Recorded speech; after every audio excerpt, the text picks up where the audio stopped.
వెలుగు పత్రికలో వచ్చిన వ్యవహారం ఏంటంటే కొండా సురేఖ గారి గురించి కానీ ఈ యొక్క దక్కన్ ఫ్యాక్టరీ సిమెంట్ ఫ్యాక్టరీలో జరిగిన కుంభకోణం గురించి కానీ ఏది రాలా.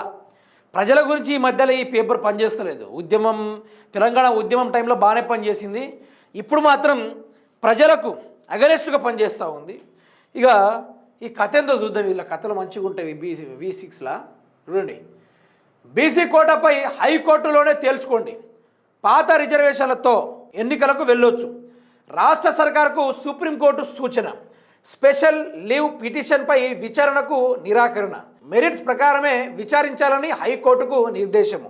ప్రభుత్వం డెడికేట్ మిషన్ ద్వారా సర్వే జరిపింది. బీసీ జనాభా డేటా ఆధారంగానే రిజర్వేషన్లు పెంచింది. ఇంటింటికి తిరిగి సామాజిక ఆర్థిక కుల సర్వే నిర్వహించాం. సమగ్రంగా సాంకేతికంగా సర్వే జరిపాం. అన్ని వర్గాలతో విస్తృత సంప్రదింపులు జరిపాం. ఇండియాలో ఎక్కడ లేని విధంగా ఈ సర్వే నిర్వహించాం. దీనిపై స్టే ఎలా విధిస్తారు? హైకోర్టు మధ్యంతర ఉత్తర్వుల్లో ఎలాంటి సహేతుక కారణాలు వెల్లడించలేదు.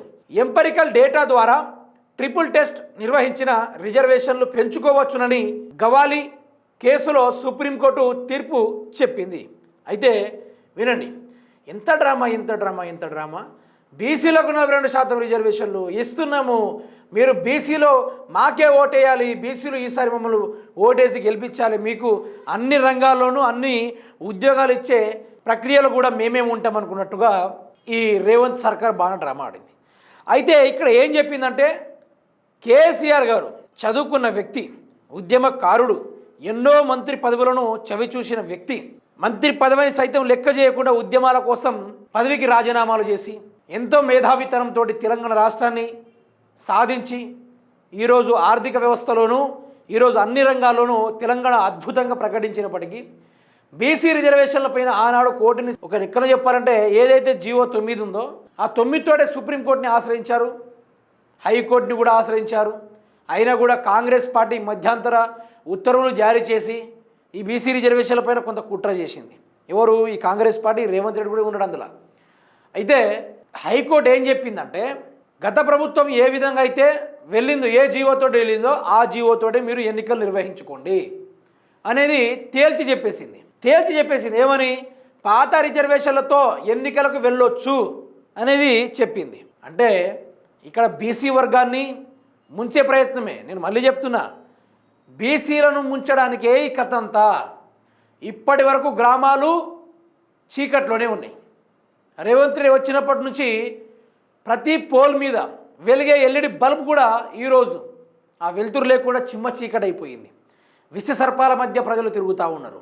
ఊరికొక వైన్స్ వేసేంత మంచి అభివృద్ధి చేస్తాడు రేవంత్ రెడ్డి, కానీ ప్రజలు నడవడానికి ఒక వీధి దీపాన్ని కూడా అమర్చలేని పరిస్థితిలో ఉంది వ్యవహారం. ఈ బీసీ రిజర్వేషన్లు బీసీ వాళ్ళు ఓట్లేస్తే ఇక మనం ప్రజలు ఎట్లయినా హింసించవచ్చు, మనం ఓడిపోతే ఇక మన పరిస్థితి ఇంతే అనుకుంటూ రేవంత్ రెడ్డి ప్రభుత్వం చెప్పేసింది. మరి ఇప్పుడు ఏం చేస్తారు అంటే, చట్టానికి విరుద్ధంగా పనిచేస్తారు వీళ్ళు. చట్టానికి విరుద్ధం చట్టాలు చెప్పేటి, లేకుంటే ఇల్లీగల్ యాక్టివిటీస్ వాటి మీదనే వీళ్ళు ఫోకస్ పెడతారు తప్ప లీగల్గా చట్టంగా ఎప్పుడు వెళ్ళరు. కాంగ్రెస్ పార్టీ కథనాలే అట్లుంటాయి. అయితే ఈ V6 వెలుగు, ఈ బీసీలకు అన్యాయం జరుగుతుంది, దయచేసి బీసీలు మేలుకోవాలని ఎక్కడ కూడా రాత రాయలేదు. ఏంటంటే ఇలా కథలు చూపిస్తాం మీకు. ఇప్పుడు మన తెలంగాణ చక్కగా లేదంటే ఏపీ వార్త కూడా రాసిండు మనోడు. అదేవిధంగా ప్రాణం తీసిన 10,000, ఆస్తి పంపకాల్లో తల్లి అంత్యక్రియలు ఆపిన కూతుళ్ళు అనుకోండి. రకరకాల పనికొచ్చేటి ఏ ఒక్కటి కూడా ప్రజల కోసం కానీ, లేకుంటే ఈ రేవంత్ రెడ్డి చేసిన అక్రమాలపైన కానీ ఏ ఒక్క రాత కూడా రాయలేదు. సరే, బీసీ రిజర్వేషన్ అయితే మొత్తం తేటదెల్లం అయిపోయింది. రేవంత్ రెడ్డి డ్రామాలు ఈరోజు పండింది. రేవంత్ రెడ్డికి సుప్రీంకోర్టు, హైకోర్టులు మంచి చెంపపేట సమాధానమే ఇచ్చింది. మళ్ళీ ఏమని పెట్టింది అక్కడ రాసి చూశారు కదా. 42% రిజర్వేషన్ల కోసం ఏ రాష్ట్రం స్పందించినట్టుగా, ఏ రాష్ట్రం పనిచేయనట్టుగా ఇంటికి వాడవాడకు మేము పనిచేసి వాళ్ళకి రిజర్వేషన్ కల్పించే దిశగానే ముందుకు వెళ్ళాము అనుకొని కొంత నీతి వాక్యాలు చెప్తా ఉంది. నేను ఎంతైనా ఈరోజు ఎవరిని మోసం చేయదలుచుకున్నా కూడా మోసపోయేటట్టు అసలే లేదు వ్యవహారం.